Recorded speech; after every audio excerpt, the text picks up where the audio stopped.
Në portin detar të Vlorës vjon fluksi në ardhje emigrantëve për të kaluar festat e fundvitit pranë familjeve të tyre. Fluksi që ka nisur prej ditës së premte të javës që lan pas, duke vazhduar kështu në rritje për disa ditë. Megjithse fundjava e shtuna dhe e diela mbeten pika më kulmore me shifrat më të larta në rritje, edhe ditët e kësaj jave të re kanë patur po ashtu një fluks në rritje.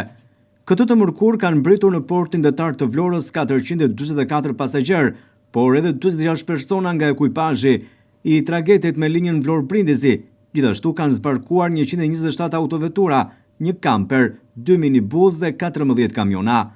Të shumt në numër janë emigrantët që vinë për festat natë dhe, por nuk mungojnë as shtetasit e huaj, të cilët vinë në Vlorë me rastin e festave për t'i kaluar këtu ato ndryshe. Autoritetet portuale thonë se kanë marrë të gjitha masat për të përballuar fluksin, i cili çdo ditë po shënon rritje në portin detar të Vlorës.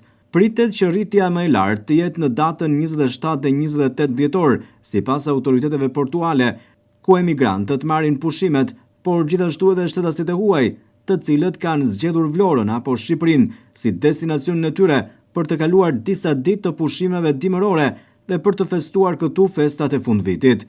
Masat janë marrë nga autoritetet portuale në lidhje me përpunimin e shpejtë të pasagjerëve që do të hynë nëpërmjet pikës së kalimit kufirit në portin detar të Vlorës, në qytetin bregdetar dhe në Shqipëri për të kaluar festat e fundvitit.